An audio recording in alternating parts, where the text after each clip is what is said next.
Chapter 4, Exercise 4.3, question number 1 and 2 கான solution. First question number 1, NC12 equal to NC9 அப்படின்னா find 21CN அப்படிங்கிறது கண்டுபிடிக்கணும். இதோட மதிப்பு ரெண்டும் சமம்னா 21CN நம்ம கண்டுபிடிக்கணும். இதுதான் அந்த கொஸ்டின். இதுக்கு நம்ம காம்பினேஷனை பற்றிய இன்ட்ரோடக்ஷன் வீடியோவில் சொன்னது போல் ஒரு ஃபார்முலாவை நம்ம இங்கே யூஸ் பண்ணுறோம்.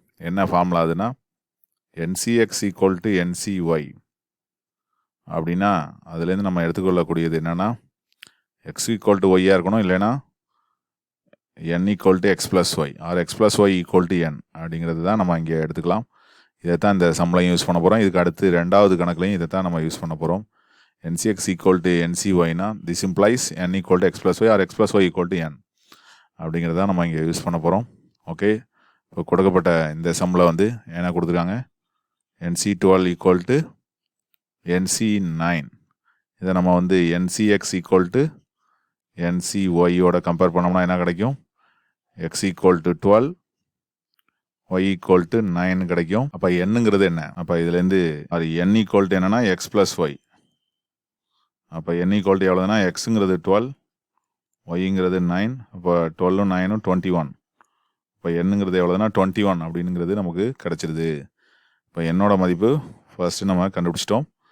ஏன்னா ரெண்டு இதுலேருந்து 12 9 ரெண்டும் அந்த NCRல வேல்யூ ஈக்குவல்னா ரெண்டையும் ஆட் பண்ணால் நமக்கு இங்கே இருக்கக்கூடிய என் மதிப்பு கிடச்சிரும் அப்படிங்கிறது one of the property of combination.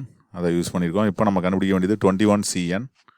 அதாவது 21CNனா இப்போ என்ன வந்திருக்கு, என்னோட வேல்யூ 21. இப்போ 21C21 நமக்கு ஏற்கனவே தெரியும். என் பொருட்கள்லேருந்து என் பொருட்களை அப்படியே எடுக்கலாம் அப்படிங்கிறது பார்த்தோம்னா எத்தனை வழிகளை எடுத்தால் போதும். 21ஐயும் அப்படியே எடுத்துடுறோம் அப்படின்னா ஒரே வழி தான். பட் NCN வந்து 1 அப்படிங்கிறது நமக்கு தெரியும். NCN ஈக்குவல் டு 1 அதை யூஸ் பண்ணோம்னா இங்கே 21C21ங்கிறதோட வேல்யூ வந்து என்னென்னா 1 அப்படின்னு கிடச்சிருது. அப்போ 21CNோட வேல்யூ தான் கேட்டிருந்தாங்க, அதோட வேல்யூ 1ன்னு சொல்லிட்டு நமக்கு கிடச்சிருது. இதுக்கு நம்ம ரெண்டு ஃபார்முலா யூஸ் பண்ணியிருக்கிறோம். NCX ஈக்குவல் டு NCYனா N equal x plus y, அப்புறம் NCN ஈக்குவல் டு 1 அப்படிங்கிற ரெண்டு பேசிக் ஃபார்முலாஸை இதில் பயன்படுத்தியிருக்கோம். இது எக்ஸசைஸில் சம் நம்பர் 1. அடுத்து இரண்டாவது சம் போகிறோம். செகண்ட் சம் இதுலேயும் அதே போல் தான் ஆரின் மதிப்பு கண்டுபிடிக்கணும். இங்கே வந்து N கொடுத்துட்டாங்க, 15 ரெண்டும் ஈக்குவல் அப்படின்னு கொடுத்துட்டாங்க. இதுலேயும் அதே ஃபார்முலாவை தான் நம்ம யூஸ் பண்ண போகிறோம். என்ன ஃபார்முலா அப்படின்னா NCX ஈக்குவல் டு NCYனா N equal to x plus y அப்படிங்கிற ஃபார்முலா தான் நம்ம யூஸ் பண்ண போகிறோம். ஒன்று எக்ஸ் ஈக்குவல் டு ஒய்யாக இருக்கணும், இல்லைன்னா எக்ஸ் ப்ளஸ் ஒய் ஆட் பண்ணால் N வரணும். அதுங்கிறது தான் இந்த இதில் நம்ம தெரிந்து கொள்ளக்கூடியது.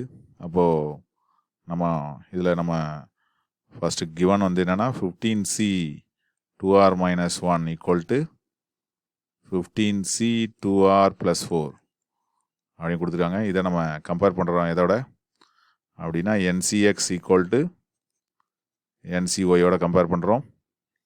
என்னென்ன கிடைக்கும் கம்பேர் பண்ணால், எக்ஸுங்கிறது 2R - 1, ஒய்ங்கிறது 2R + 4 ரெண்டும் ஈக்குவலாக இருக்கா, இல்லை, இருக்கிறது வாய்ப்பு இல்லை. ஏன்னா 2R கேன்சல் ஆகினா 4 ஈக்குவல் டு -1 வரும். அதனால் இது வந்து வாய்ப்பு இல்லை இங்கே. அதனால் N equal to x plus y தான் இங்கே பாசிபிளாக இருக்குது. அதோட இதை கம்பேர் பண்ணும்போது நமக்கு என்னோட வேல்யூ என்னென்னு கிடச்சிருது 15. அப்போ இதை நம்ம இங்கே யூஸ் பண்ணுவோம். அப்போது by known formula NCX equal to NCY, this implies x plus y equal to N அப்படிங்கிறத இங்கே யூஸ் பண்ணுறோம். அப்போ எக்ஸுங்கிறது என்ன நம்ம அப்ளை பண்ணுறோம் அப்படின்னா 2R - 1, ஒய்ங்கிறது 2R + 4 ஈக்குவல் டு Nங்கிறது 15. இப்போ 2R 4R, 4ல் ஒன்று போயின்னா 3 ஈக்குவல் டு 15. இப்போ 4R ஈக்குவல் டு எவ்வளோதுன்னா 15 - 3, 4R ஈக்குவல் டு 12. இதுலேருந்து ஆரோட வேல்யூ எவ்வளவு கிடைக்கும் அப்படின்னா 12/4, 3 4s are 12. அப்போ ஆரோட வேல்யூ தான் கேட்டிருக்காங்க கொஸ்டினில். அப்போ ஆரோட வேல்யூ எதனால் கிடைக்குது, 3ன்னு நமக்கு கிடச்சிருது. அப்போ ஆரோட வேல்யூ 3 அப்படிங்கிறத நம்ம ஒரே ஃபார்முலாவை யூஸ் பண்ணி இந்த ஃபஸ்ட்டு சம்மையும் ரெண்டாவது சம்மையும் போட்டுடுறோம். என்ன ஃபார்முலாங்கிறது ரெண்டுலேயுமே நம்ம எழுதிக்கிறோம், சம்முக்குள்ளாரையும் நம்ம எழுதியிருக்கோம். கம்பேர் பண்ணி தான் நம்ம சம்மையை வந்து கம்ப்ளீட் பண்ணியிருக்கிறோம். இது எக்ஸசைஸில் செகண்ட் சம், ரொம்ப ஈஸியான ஃபார்முலா. இதில் N கொடுத்துட்டாங்க, R கேட்டாங்க. இதுக்கு மொதல் சம்மில் N கேட்டிருந்தாங்க, வேல்யூ கொடுத்தாங்க எக்ஸும் ஒய்யும். ரெண்டுமே ஈஸியான சம்மு புரியும்னு நினைக்கிறேன். தேங்க்ஸ் ஃபார் வாட்சிங்.